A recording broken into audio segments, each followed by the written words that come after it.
excited to be here. I'm Molly Parker. I'm Michael Liu. And we are representing on behalf of Team Eat, Gray, Love, which is very fitting considering we got the Candy Challenge. Nonetheless, we are very excited to be presenting to you guys today. Our approach is very creative as well as data-driven. We think that both of those things really do go hand in hand these days, and we think that we'll be able to present you guys with a really big opportunity to solve your current problem. Right, so our approach here was really, we looked at the 4 discovery pillars, which is the category, the consumer, the brand, and culture. And with that, we had the culmination to aggregate all those insights, truths, and trends to come up with our brand idea. So the candy category, the snack market is growing. 94% of adults actually snack daily, with 50% of them snacking 2 to 3 times daily. On top of that, the serendipity of discovering new candies is actually limited now with, we're all addicted to our mobile phones, we're in the aisles, we're not looking forward to the POS systems or the candies on the shelves on the right and left. So it's a big clutter now. There's a lot of competition. We're not only competing against the other candy categories, but chocolates, confections, and chips. So the cultural trend that we have here is we are actually the most stressed generation we've ever been in the past 10 years. And we're looking for ways to help. So just a quick Google trend to look at how to relax is trending upwards tremendously. So in this digital age, when we are always connected in this I want it when I want it multitasking mindset, we have contributed to more pressures, internal and external, and stress has led to the growth of these niche markets such as apps, specialists, videos, coaches that talk about how to de-stress yourself, how to relax. Headspace app is a meditation app. Breathe to Relax app is about finding out how to breathe better. There's Happify app, which is exercises that release endorphins that make you happier. There's actually another GPS app that pulls in a destination if you want to go from point A to point B to take the scenic route because it's more pleasant, it's more stress relieving. So the consumer truths that we heard from you guys, millennials is an over-encompassing segment which includes Gen Z, the transitionals, and everything like that, but they're actually the most stressed generation in America, with 36% of us actually increasing stress over the past year. Working long hours, applying for school, going back to school, FOMO, how many Instagram likes did I get, relationships, etc. These are all things that are internal and external factors that come into play for our stresses. So on the right side, you'll see we are actually the most stressed out generation compared to everybody else. Some actually skip meals when they're too stressed. That will never happen to me, but people actually say that. That's actually a culture within this young segment. So they're always worrying about the next thing they have to do. They see Mark Zuckerberg. They see everybody's succeeding at such a young age. They want to aspire to be them. They're more pragmatic than the millennials, which is their older siblings, because these guys were. There's a comparison that we have from an MTV study that if you look at millennials, they're like Harry Potter, where they were told like you can do anything. Here's your magic wand. Just make it happen. And these Gen Zers and transitionals are actually more pragmatic. They went through the recession. They saw their parents struggle. They're like the Katnisses in the Hunger Games, where they're like, fight for it. You got to do it yourself. Make it happen. So they have all these external pressures on them also saying, get into a good school. Do you have a startup idea? No. Well, then do something else, right? There's all these things that they have to worry about to help that increase the stress level that they need to find out ways to relax. So the brand truth here. The brand is known for its unique shape, flavor, and experience. However, not many have really experienced it firsthand. And our challenge, knowing that, in a growing yet cluttered market, how do we not only be a part of, but facilitate these conversations with this new younger audience through these organic efforts? So, hammering in, I know someone else said this, but hammering in on the organic piece is really, really tough. However, since social is a very, very big part of that, and this consumer segment is really akin to social, we want to make sure that we leverage these channels. So our guiding insight here is that we want to sweeten up the world. Create brand relevance as it provides personalized experiences for Gen Z through data and all the data that we can get from it. So how sweet are you, right? The big idea is sweet yourself. While everyday stress is an all-time high, chilling out is the only way in. Stretch your brain off and sweet yourself. So how do we understand your new consumer? Somebody in a demographic that you don't know and you don't have already buying your brand. We've got you. We want to utilize social data, search data, and first-party data to understand who they are, what makes them tick, and what motivates them. Combing through and understanding what type of people do they follow, what people follow them, what are they consuming, what are they curating, what are they saying. All these things will come together and aggregate to build these profiles of who these people are. So use the data in a smart way to understand what they speak about. So not only understand, but preempt these moments. So maybe everybody's speaking about, stressing out about finals at this moment in time. Well, maybe 3 weeks back, what were all they talking about at that time? Okay, so this is a trend that's going on with this time, with 3 weeks before this stressing moment. How do we use our messaging to preempt that moment and get ahead of it and actually help them de-stress before it even happens, right? Or at least be at the top of mind before that happens.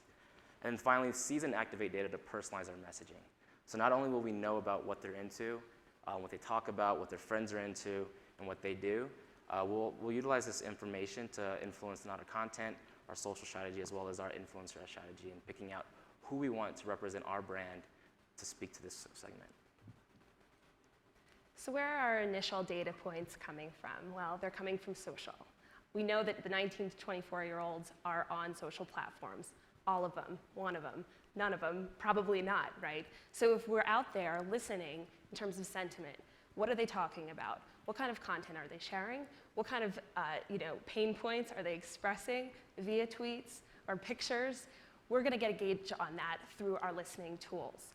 This is also going to help us really gauge that type of user and what they want to share online, and then gives us an opportunity to push sweet yourself to them so that you're getting your brand in front of them. This is a natural way for us to start engaging in that particular conversation, right? So, this is a starting point. It's a way for us to really understand those individuals and then go from there. The next kind of opportunity within social is around our influencers. We're going to allow the data, again, that we've analyzed based on the products and the areas that we're going after to inform the best individuals to actually be our brand ambassadors. So those who are actually able to curate that content that's speaking to those pain points for those individuals, those are the people that we're going to want to partner with to get the brand name out there.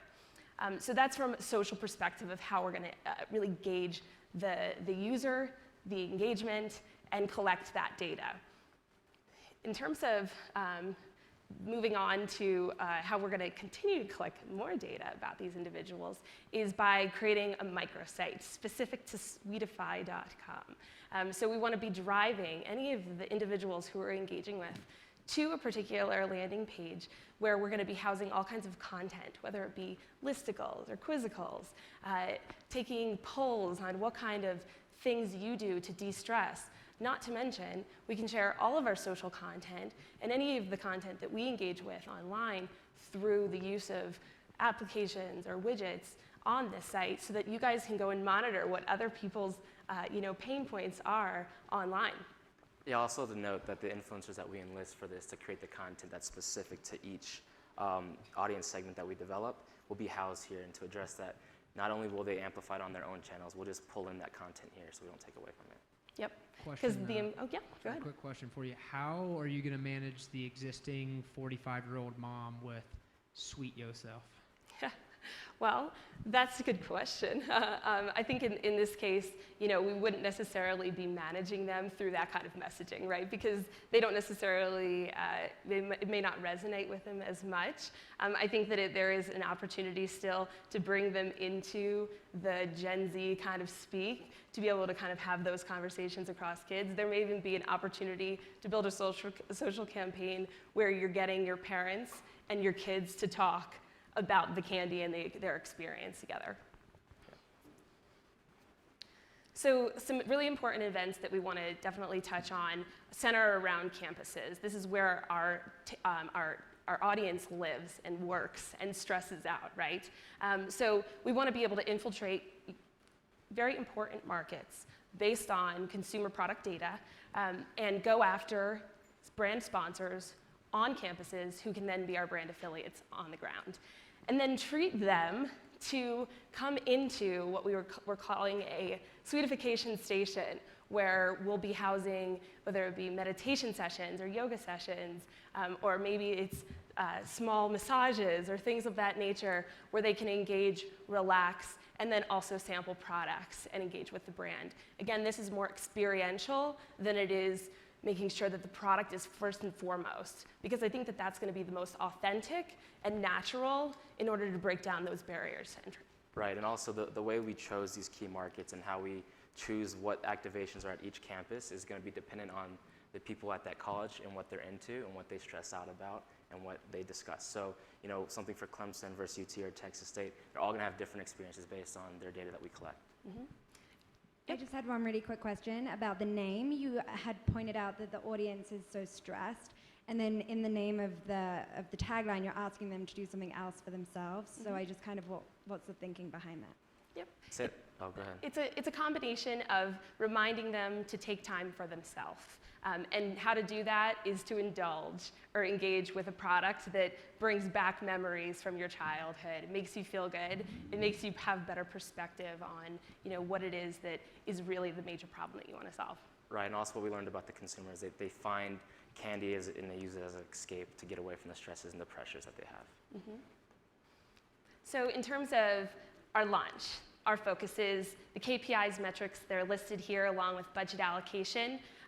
You know, we want to make sure that we're, given that this is a very data-driven strategy, we want to make sure that we are measuring each of these various different KPIs through the use of these various different metrics. Obviously, they are not all included here, but that's really going to determine the success of the campaign over a period of time when we are in these various different campuses. Cool. And that's our presentation. So we want to make sure that we just remind you, though, that do take time, even though this has been a stressful couple days, to sweet yourself. Sweet yourself. It's 20 seconds for any questions from the judges. Good? We good? Awesome. Thank Thank you. you. Appreciate it. Thanks. All right, so that was it for